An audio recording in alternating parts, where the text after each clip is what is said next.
Good morning, first grade. It is Wednesday, April 1st. Yeah, today's April 1st. Today, before we read Chicks and Salsa, we're going to talk about some of the vocab words, and then we're going to reread the book and listen for the vocab words. And then at the end, you guys are going to do 2 vocabulary worksheets where you fill in the blank in the sentence and then match the vocab word to a picture that represents it, okay? But first, let's talk about the vocab words. The first vocab word is perch. Perch means to sit on. The second vocab word is cuisine. Cuisine is food that is cooked in a certain way. The next one we're going to talk about is aroma. Aroma is a smell that is noticeable and usually pleasant. So like this girl sniffing a candle, it probably smells pretty good. The next one is uproot. Uproot means to pull a plant completely out of the ground. She's holding carrots in that picture. And carrots grow underground. So to uproot a carrot, you have to pull the whole thing out of the ground. The next one is rumbling. Rumbling in our story means comments that show that someone is not happy. These people in the picture, they look like they're not very happy, right? Alrighty, my friends, now we're gonna read the story again. This time I want you to listen for those vocab words. Think about in the story how the definition that we just talked about goes with what they're talking about in the story, okay? Chicks and Salsa by Aaron Reynolds, illustrated by Paulette Bogan.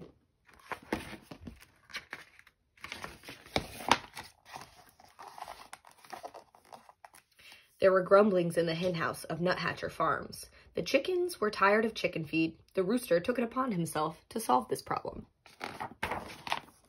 Mrs. Nuthatcher, the farmer's wife, had started watching cooking shows in the afternoon. The rooster was perched on a fence post outside the farmhouse window when he discovered the solution to his problem. Salsa.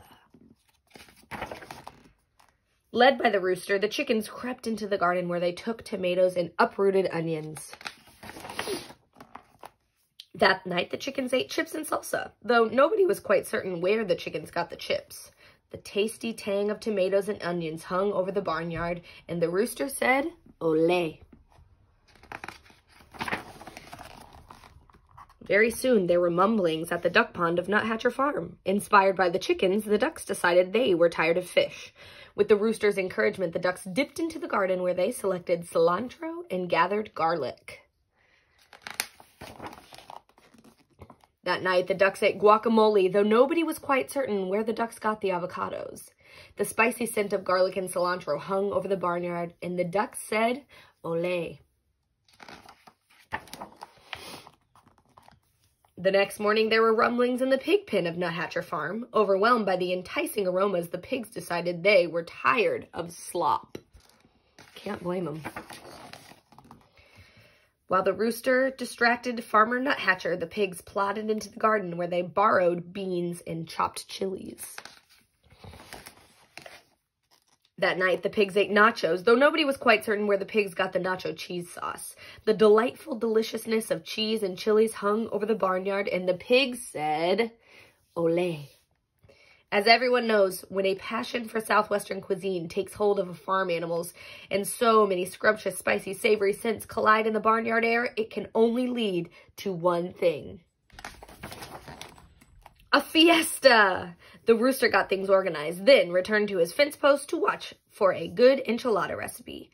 The horses decorated the barn. The bull practiced his Mexican hat dance, though nobody was quite certain where the bull got the sombrero. And the chickens, ducks, and pigs snuck into the garden, but all of their spicy Southwestern supplies were gone. The scallions had been stolen, the peppers had been pilfered, the limes had been lifted.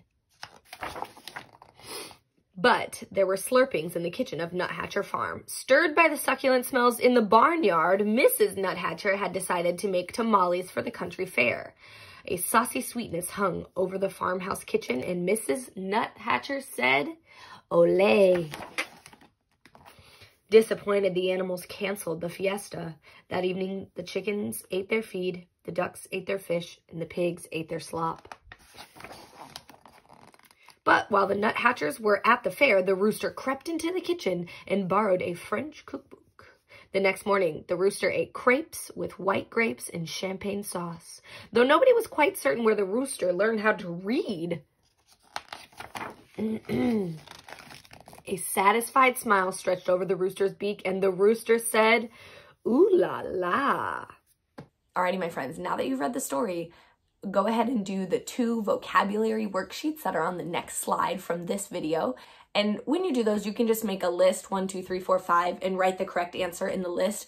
For the sentence one, it would be really great if you could write the whole sentence out in your best handwriting, remembering finger spaces and which letters are tall letters, which letters are small letters, and which letters are fall letters. I want to see your best handwriting, okay? For the one with the pictures, you can just write the number and the word that goes along with it, okay? Alrighty, don't forget to send me those pictures on Dojo.